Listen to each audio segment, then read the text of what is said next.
시청자 여러분 안녕하십니까? 오늘의 이슈를 다양한 시각에서 신속 정확하게 전해드리는 OBS 뉴스 오늘입니다. 오늘 함께하실 두 분 소개해드립니다. 박상병 시사평론가, 박창한 장한대 교수 나오셨습니다. 안녕하십니까? 어서 오세요.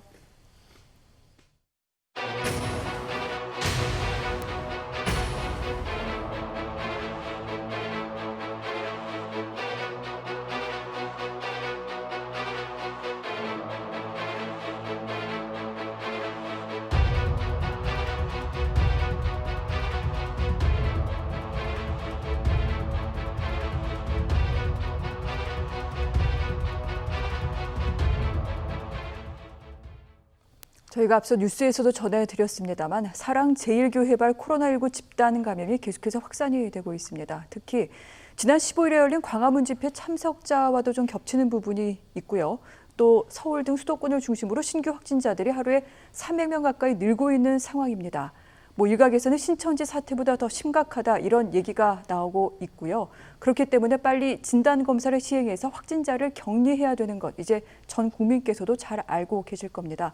문제는 교회 측이 정확한 교인들의 명단을 내놓지 않고 있다는 점이기도 합니다. 그리고 파악된 교인들은 검사를 거부하는 경우도 많다고 하는데 이 사태를 전광훈 목사가 더 키우고 있다, 이런 문제가 있다, 이런 얘기가 나오고 있습니다.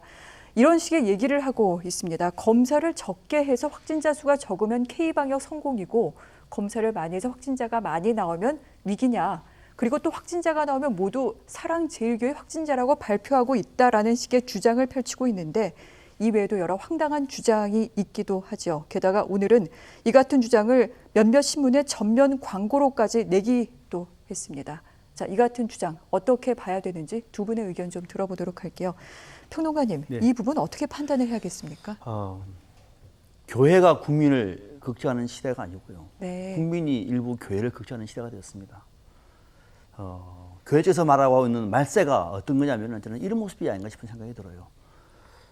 적어도 세상에 믿음과 사랑과 신뢰를 주기 위해서 만들어진 교회라고 얘기하면은 어떤 일이 있다고 하더라도 지금 이런 상황에서는 스스로 모범을 보이는 것이 저는 교회의 책무라고 봅니다.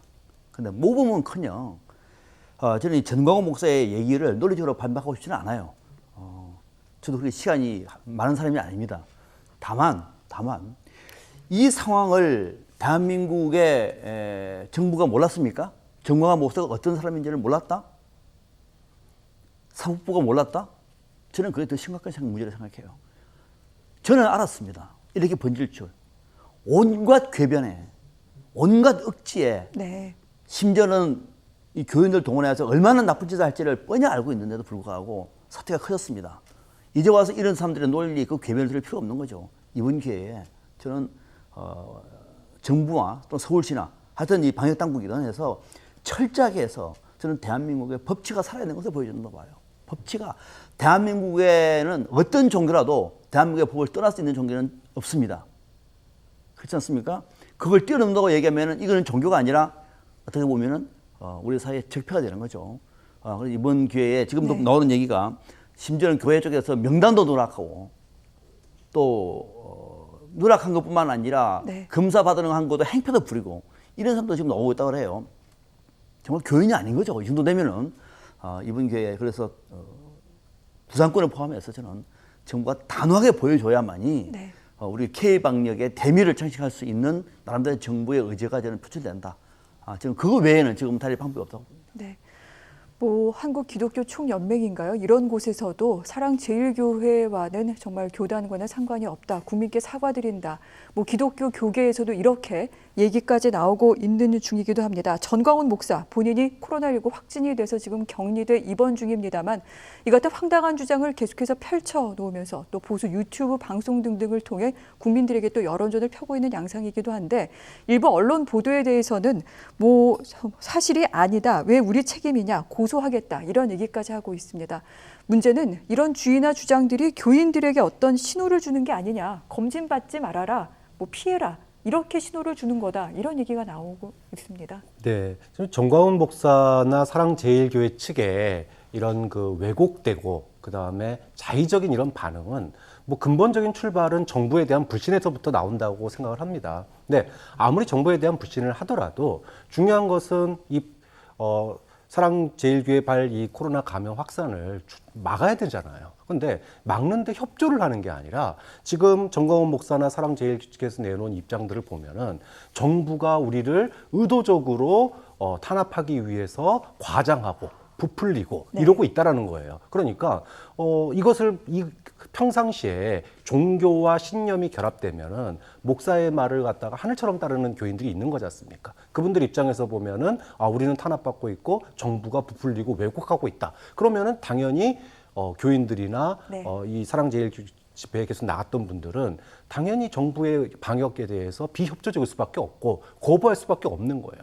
그러니까 가장 유사 사례가 신천지가 있었지 않습니까? 네. 신천지는 명단을 제대로 제출하지 않았다는 이유만으로 온 국민의 지탄을 받았습니다. 근데 이거는 명단을 제대로 제출하지 않은 정도가 아니라 방역에 대해서 거부하라라고 마치 선동하는 듯한 느낌이에요. 지금 이 광화문 집회나 사랑제일교회과 관련돼서 참가자들에 대한 이 조사 검사를 진행하고 있는데 그 참여자들에게 검사 받으라고 온 보건소 직원에게 침을 뱉고 네. 그다음에 감염이 확정돼 가지고 입원하신 분들이 탈출해서 서울 시내를 활보하고 이런 일들이 지금 매일같이 보도가 되고 있습니다. 이것을 보면 이 책임이 단순하게 개인의 일탈이 아니라 정광훈 목사나 사랑제일교회 측이 네. 정부의 방역 노력을 의도적으로 폄훼하고 정면으로 거부하고 있다. 이거는 단순하게 정부에 대한 불신의 문제가 아니라 우리 공동체에 대한 정말로 위협이다. 네. 그렇게 본다면은 이 부분에 이런 정광훈 목사 측의 행동에 대해서 동의하는 국민은 좀 없다고 봐요. 좀 그런 측면에서 이거는 일벌백계 차원이 아니라 네. 정말로 정부가 단호하게 대응을 해야 된다라고 생각을 합니다. 알겠습니다. 자, 이런 가운데 사랑제일교회 측 왜 이런 일을 하고 있는 건지 도대체 이해가 안 가는데 한 가지 더 좀 문제가 될 일을 벌여고 있어서 이 부분도 좀 알려드리도록 하겠습니다. 이 사랑제일교회가 위치한 지역이 지금 재개발이 추진 중인데 이 과정에서 교회 철거를 놓고 또 조합원들과 다투고 있는 중입니다. 그런데 이 조합원들에게 순교라는 단어를 써가면서 협박성 문자를 보냈습니다. 이런 내용이 담겨 있다고 하는데 이 지역 2006년에 재개발 지역으로 지정이 되고 난 뒤 현재 주민들 대부분이 이주한 상태라고 합니다. 보상금을 놓고 지금 조합과 갈등을 빚고 있는 중인데 소송에서 조합 측이 이겼습니다만 교인들이 교회 주변에서 머물고 교회에서 숙식을 하면서 강제 집행을 막고 있습니다. 이 문자에도 보면 그런 내용이 하나 있죠. 유사시에 집결할 수 있도록 해놨다. 죽음으로 교회를 지키겠다. 이런 얘기를 하고 있는데 사실 알박기다 이런 얘기까지 나오고 있습니다. 보상금 논란에 왜 자신들의 어떤 종교적인 신념을 내세우며 순교 같은 말까지 하는 걸까요? 그거야. 그를 가오로 싸우게 되는 뜻이겠죠. 돈 더 달라는 겁니다. 한마디로 말하면. 돈이요? 그럼요. 네. 돈을 더 달라고 하는 거죠. 지금 서울시가 한 감정가가 한 80억 정도 된다 그러죠. 그런데 이 교회 쪽에서는 그 600억 정도를 얘기하고 그러니까 차이가 엄청나는 것이고 보통 우리가 알박기를 한다는 얘기는 알박는 이유가 있는 거죠. 돈 더 달라고 하는 것이죠. 여기에 서울시가 굴복하면은 큰일 날 일이죠. 저는 그래서 강제 집행하라 이거예요. 대한민국은 법치국가입니다. 네. 교회도 따라야 됩니다. 그리고 이걸 막아서는 성도들은 다 공무집행 방해가 되는 거죠. 특수폭력도 될 수 있습니다. 왜 그걸 안 하냐 이거예요. 그리고 조합 쪽과도 나름대로 그동안에 협의를 해가지고 논의가 잘 안 되니까 협의가 안 되니까 체표까지 받아가지고 조합 측에서 승리를 했습니다. 이제는 집행을 해야 되는 것이죠. 언제까지 이런 문제 때문에 네. 교회라고 하는 이름 때문에 정부가 손을 놓고 있다고 얘기하면 이거는 법치국가가 아닌 거죠. 뭐 일부 성도들이 뭐라고 나가서 죽음으로 교회를 지킨다. 이거는 그분들 스스로가 교인이면 이런 말 못합니다. 심지어는 지금 서울시 같은 경우도 만약에 이 보상액이 마음에 안 들면 다른 지역에다 이전하도록 하겠다. 네. 그러니까 전체 이 지역에 있는 국민들한테 좀 더 쾌적한 주거 환경을 하기 위해서 만드는 일 아닙니까? 그러면 앞장서 협조하는 것이 교회의 책말입니까? 그게 예수님의 말씀 아니었습니까? 그런데 알박기라면서 무슨 600억까지 요구를 하면서 네. 어떤 경우에도 우리는 물러나지 않는다. 심지어는 죽음으로 교회를 지킨다. 이렇게 말로 한 거는 왜 한때 우리가 종교개혁이 일어났는지를 알 수 있는 저는 그때보다 더 악랄하다고 봅니다. 그때보다도 굳이 이를 종교의 문제로 접근할 문제는 아니기는 합니다만은 당장 네. 정부나 서울시가 강제 집행하시라 해서 법치의 준엄함을 보여줄 수밖에 없는 것이고 말로 안 되는 것은 법으로 해야 됩니다. 그래서 법치국가가 있는 것인데 왠지 뭐가 안 되고 있는 것 같아요. 지금 검찰아 써서 그렇습니까? 뭔가 안 되고 있는 것 같아요. 거기다 더 나아가서 관련되어 있는 성도들 반드시 하면 이것은 폭력으로 나올 겁니다. 처벌하면 되는 거예요. 그리고 구상권 청구하고 그럼 끝나는 문제입니다. 네. 뭐 내년 총선이 내년 재보궐선거가 어떨까, 대통령 선거가 어떨까 이렇게 가버리면은 이 정부는 선거하기 전에 망해버립니다. 원칙대로 하시라. 라고 하는 말씀을 드리고 싶습니다. 네, 법대로 집행해라. 라고 그렇게 일가를 하셨습니다. 이와 더불어서 국민들의 감정이 굉장히 안 좋다 보니 전광훈 목사 처벌해야 된다. 이런 얘기 계속해서 나오고 있죠.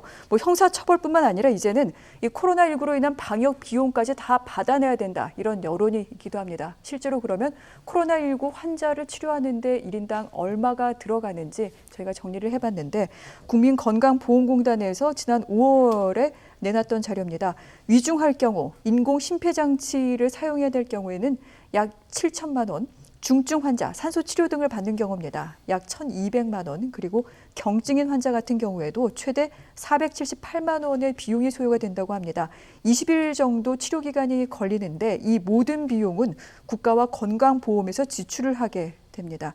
뭐 여기에 포함이 되진 않았겠습니다만 이에 따르는 행정력이라던가 또 이분들과 접촉한 경우 자가격리자들이 발생하게 되는데 이런 비용까지 생각을 하면 정말 천문학적이죠. 그렇기 때문에 형사처벌, 구상권 청구 정말 고려해야 되지 않을까 싶은데 어떤 얘기들이 나오고 있습니까? 네, 뭐 구상권 청구에 대해서 그 청구를 강력하게 요청하는 국민들의 여론이 빗발치고 있는 상황입니다.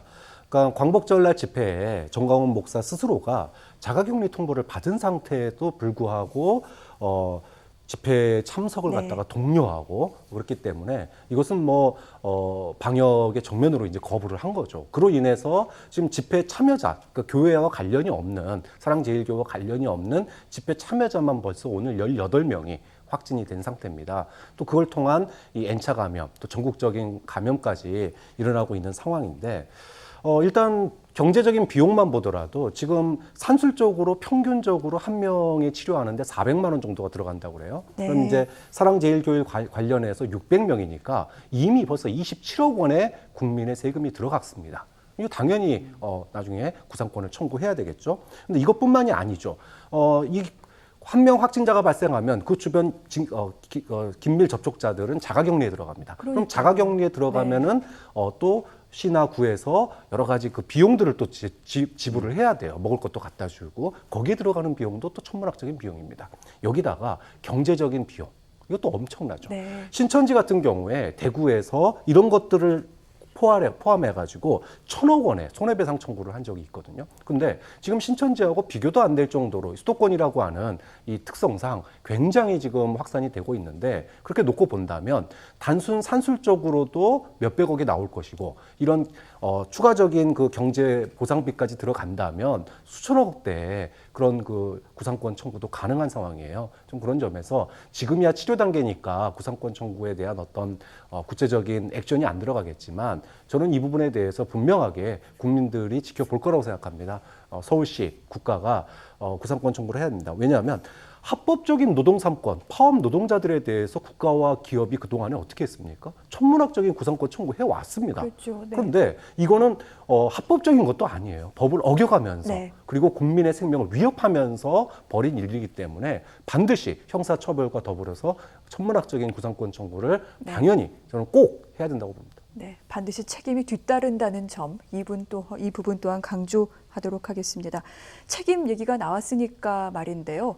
이번 광복절 집회와 관련해 여당에서는 계속해서 통합당의 책임을 얘기하고 있습니다. 왜냐하면 이번 전광훈 목사 같은 경우에 예전에 이 자유한국당 시절에 황교안 전 대표와 손을 맞잡고 광화문 집회 등등에 참석했던 그 장면들 아마 기억하시는 분들이 많을 겁니다. 그래서 여당에서는 통합당의 책임을 얘기하고 있는데 통합당은 그것이 왜 우리의 책임이냐라고 얘기하고 있죠. 여기에 더 나아가서 전광훈 목사와의 관계 단절까지 선언하다시피 하고 있습니다. 뭐 김종인 비대위원장이라던가 또 여기에 참석했던 홍문표 의원, 김진태 강원도 쪽의 당협위원장, 민경욱 전 의원, 또 인천 연수울 당협위원장에도 이와 같은 발언을 하고 있는데 아예 통합당은 공식 논평을 통해서 미래통합당 전광훈 목사와 아무 관계가 없습니다. 또 함께한 적도 없습니다. 이렇게 선을 긋고 나섰습니다. 그런데 평론가님, 네. 사실 함께한 적이 없는 건 아니잖아요. 지금도 뭐 생생하게 지난 총선 때 전광훈 목사하고 황교안 당시 대표하고 무대 위에서 너무도 친하게, 혹시 화면이 준비되는지 모르겠습니다만 네. 너무도 다정하게 얘기한 적 다 기억하지 않습니까? 심지어 길거리에 집회할 때도 같이 싸웠고 십자가 들고 다니면서 행패를 부릴 때에도 같이 있었던 것이죠. 그것 때문에 지난 총선에서 망했는데 관계가 없다고 얘기하면 그건 아니, 성찰부터 먼저 해야 되는 거죠. 그런 말에서는 안 되는 것이고. 네. 다만 이제 김종인 비대위 체제에 들어서서는 저는 선을 긋는 노력은 저는 있어 보여요. 이번 기회에 저는 지금 화면에 나와 있는 모습 보면은 이거는 이번에 나왔던 얘기고요. 지난 총선 때에도 네. 다수의 통합당 의원들이 같이 있었고요. 황교안 대표도 같이 있었습니다. 그 오래된 얘기가 아닙니다. 불과 몇 개월 전 얘기입니다. 자, 그러면은 지금 김종인 대표 비대위 체제 속에서 어떻게 할 것인가는 중요한 과제 아닙니까? 저는 상당히 잘하고 있는 것 같아요. 이런 상황 속에서 일부 의원들이 개인 이름으로 집회에 참석한 건 그걸 막을 수가 없는 거죠. 더 아쉬웠던 대목은 전광훈 목사가 주최하는 이런 모임이 결국은 통합당의 새로운 혁신과 변화를 바라는 그 당의 의지에 사실은 해당해야 되지 않습니까? 미리 얘기를 했어야 돼요. 네. 전현직 당원들은 가면 안 된다. 저는 그게 옳다고 봐요. 가면 징계한다. 미리 말을 했어야 되는 거죠. 이런 일이 벌어질 줄 당은 압니다. 당은 우리가 생각하는 건 그게 바보스러운 정당이 아닙니다. 충분히 다 파악하고 있는 겁니다. 가지 마라. 가서 안 된다. 네. 완전히 단절한다. 저는 그것이 옳다고 보고요. 이번 기회에도 광주하지 않았습니까? 광주의 정신을 폄훼하는 당원들은 징계한다. 지금도 나 실제 징계가 들어갔어야 돼요. 근데 아무것도 안 했거든요. 지금 상황 속에서 개별적으로 간 걸 어떻게 말합니까? 그래서 저는 김종인 대표가 뭐 당과 무슨 관계가 있느냐, 전제 의원 개별적으로 간 걸 가지고 이렇게 말해버리면 이건 무책임한 얘기인 것이고요. 하기 전에 미리 말했어야 된다. 만약에 그렇지 않다고 얘기하면은 네. 앞으로 이런 사람들에 대해서는 해당 행위 측면에서 당에서 조사를 해가지고 최소한 당원권 한 달 정지 또는 징계 정도 내리는 것이 진정으로 저는 극우 세력과 단절을 하려고 하는 네. 통합당 비대위 체제의 저는 바른 자세다. 그래서 이번은 무책임하게 책임 없다가 아니라 좀 성찰하면서 책임 있는 자세가 필요한 대목이라고 봅니다. 네. 공당의 책임이라는 부분에 대해서도 다시 한번 좀 짚어봐야 될 것 같습니다. 그런데 이 전광훈 목사 등등 어떻게 보면 이제 극우 보수층이라고 얘기할까요? 이 부분과 선을 긋는 이 양상에 대해서 또 이 통합당의 지지층들은 어떻게 받아들일지 이 부분도 한번 좀 살펴봐야 될 것 같습니다. 네, 지금 통합당 내부에서도 네. 여러 목소리가 나오고 있어요. 네. 그러니까 우리가 좋을 때는 한 몸이고 지금 이제 상황이 안 좋으니까 난 모르는 사람이다 이렇게 하는 걸로 위기를 넘어간다고 국민들이 모르는 게 아니다. 이 5%의 극우 지지층, 특히나 소위 태극기 세력으로 대변되는 그 중에 한 분파가 이 전광훈 목사 측 아니겠습니까? 그러면 5%의 지지층에게 버림을 받더라도 20%의 중도층과 함께해야 된다. 이게 제가 주장하는 게 아니라 통합당 내부에서 나온 네. 목소리입니다. 즉 그렇다면 김종인 비대위원장도 내가 그 사람들하고 지금 안 노니까 우리는 모르는 사람이야가 아니라 지금 통합당이 이제까지 걸어온 길에서 그들의 그런 그 소위 거리의 정치, 작년에 광화문과 서초동의 국민의 민심이 반으로 쪼개졌을 때 전적으로 소위 태극기 세력에게 의존해가지고 소위 말하는 지지를 얻어낸 거 아니겠습니까? 그렇다면은 체질 개선을 해야 된다. 김종인 비대위원장이 네. 광주에 대한 과거 청산뿐만이 아니라 소위 말하는 이 극우 보수하고도 선을 긋는 일들 그분에 대해서 좀 체질 개선 측면에서 향후의 통합당의 정체성 측면에서 네. 이 부분은 좀 정리를 하고 넘어가야 될 부분이 아닌가 싶습니다. 알겠습니다.